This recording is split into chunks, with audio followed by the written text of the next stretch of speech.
The Great Patriotic War of 1941 to 1945 remains in the memory of every person. Unfortunately, we are representatives of the last generations who have an opportunity to know the veterans of the war not only from stories. We are high school students of the 10th grade of the Korchakov Lyceum, and we consider it proper to pay a tribute to those who helped us to have a peaceful sky over our heads. We would like to show you a project that clearly indicates that no one and nothing is forgotten. On the 16th of November, 28 Pamphilovtsov accomplished a feat by combating against German army. During the battle, 28 brave Soviet Union soldiers were able to repel the attack of a multiple enemy just nearby Moscow. This feat made a great contribution to the defense of the capital of Russia.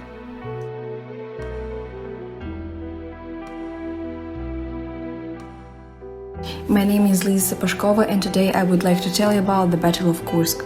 The Battle of Kursk occurred in July 1943 around the Soviet city of Kursk in western Russia, as Nazi Germany launched Operation Citadel, Hitler's response to his devastating defeat by the Soviet Red Army at the Battle of Stalingrad.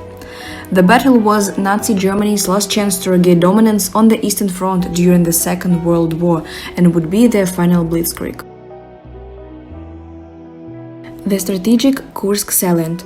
Nazi Germany and Soviet Russia had reached an impasse by the winter of 1943 from Leningrad to the Black Sea, and in the center of this area was created a massive salient.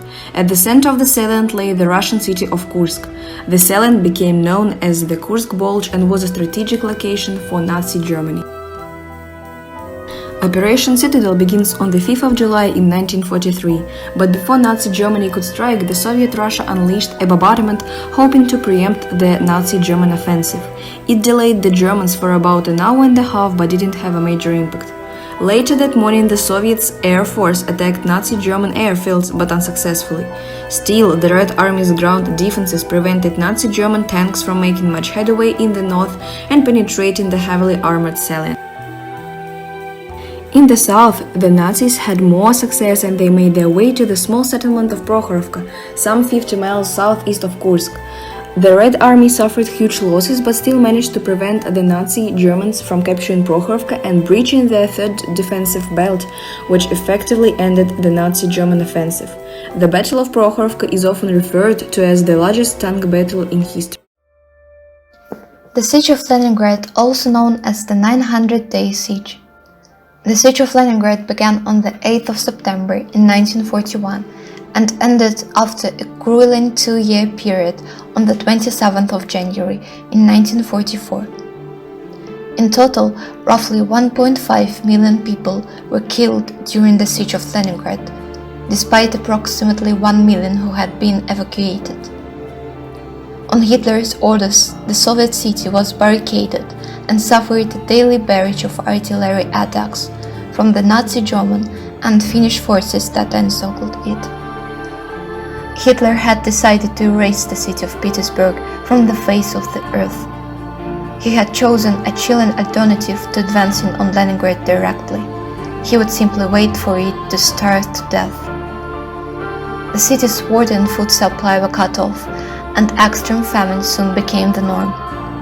Food and fuel arrived in barges during the autumn, and later in trucks and sleds after the lake froze in the winter. The Ladoga Road became known as the Road of Life, but Leningrad still remained woefully undersupplied.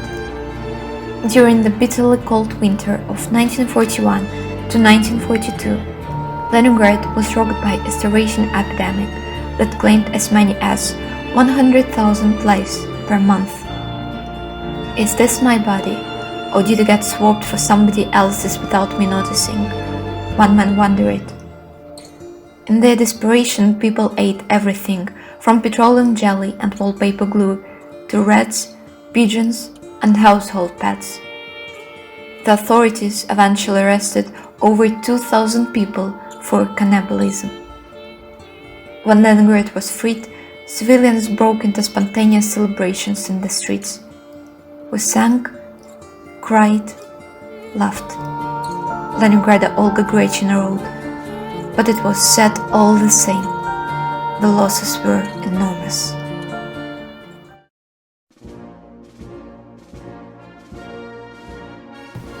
Königsberg was one of the cities which were called fortress cities. It means that the city was significantly fortified. Indeed, there were 3 defense circles. First one was approximately 6-8 kilometers from the city and consisted of 17 fortified forts and full set of standard field fortifications. The second circle surrounded the city and included strong brick buildings with loopholes and barricades.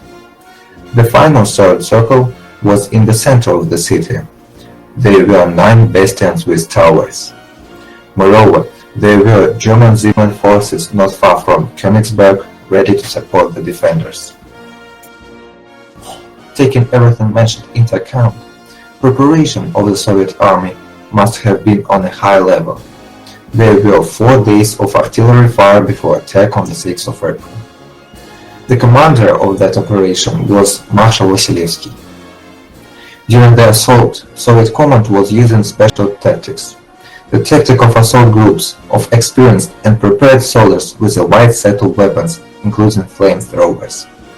The tactic of artillery was to fire during the attack.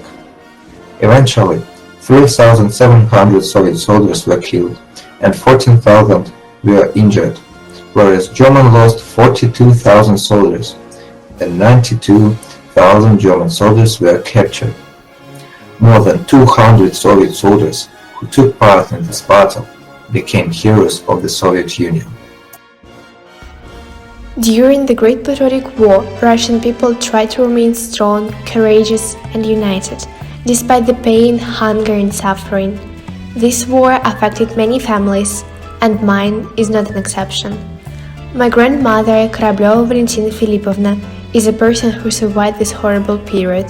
She was just 5 years old when the siege of Leningrad began. Her father died because of a heart attack during the military battle. Few months later, she was evacuated by the famous Road of Life. Only after 872 days of starvation, disease, and psychological torment, the citizens of Leningrad were freed. My grandmother and her family were able to return back home to Leningrad. The city's total population of 2 million was reduced to roughly 700,000. In 1945, on the Nuremberg trials, the siege of Leningrad was declared as a genocide.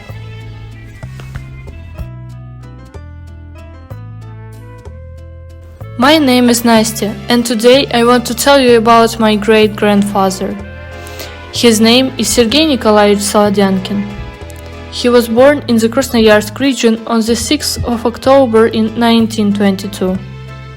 My great-grandfather kept on fighting till the final victory. He got to Berlin and went back home in December 1947 in the rank of a mortal commander.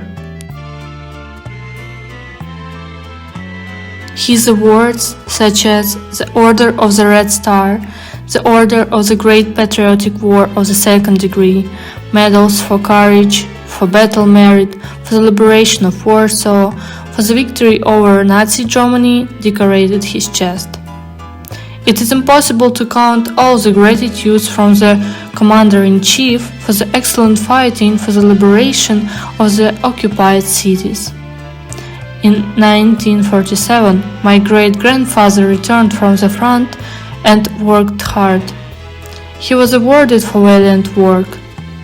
Soon he got married and became a father of 3 sons and 2 daughters. He died in 2004.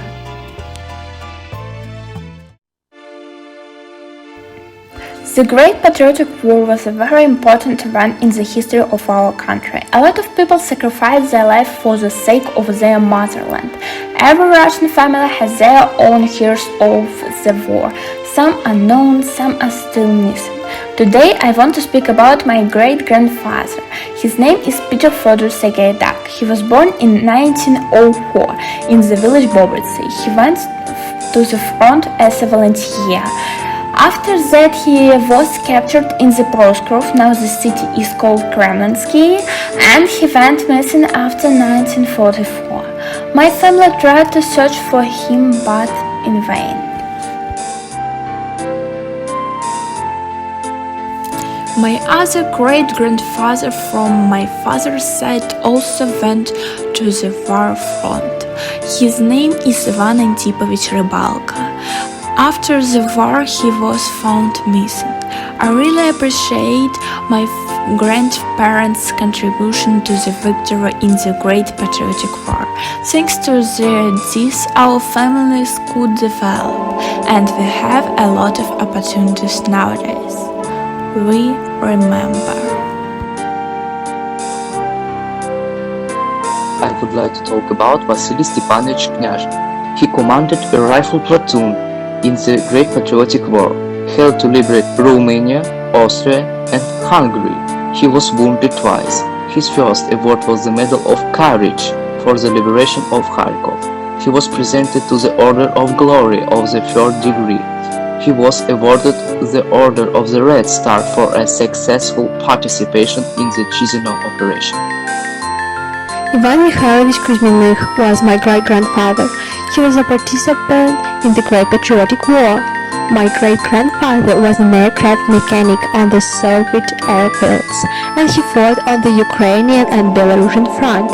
He finished the war as a senior sergeant. For the participation in the battles, he was awarded many medals, including the Order of the Red Star. He participated in the liberation of Prague and Kaliningrad. During the war, he was shell-shocked. My great-grandmother Nina Kozlykova. She was a veteran of the labor front. She worked as a switchmaster at the factory. My great-grandmother took part in rebuilding Stalingrad. Prokopy Vasilievich Holodyankin was my second great-grandfather. He was called up to the front in July 1941 in Belarus. He was found missing. My name is Sadovskaya Eva. I would like to tell you about my great-grandmother Marga Hasanovna and her contribution to the Great Patriotic War, because it is something that mustn't be forgotten. Sulmana Marga Hasanovna was born in a large and friendly family in the city of Ulyanovsk. After marriage, she moved with her husband Sulmana from Adan to the city of Saratov, and in 1937, with her husband and children, they moved to Tremensk-Sarkandarya region. They felt that they would settle here for a long time. Thus, Margot immediately went to the health department to get a job. The courses of teaching completed in Saratov came in handy here. Margot Sulmanovna was sent to the largest nursery number 4 and started working there as a manager.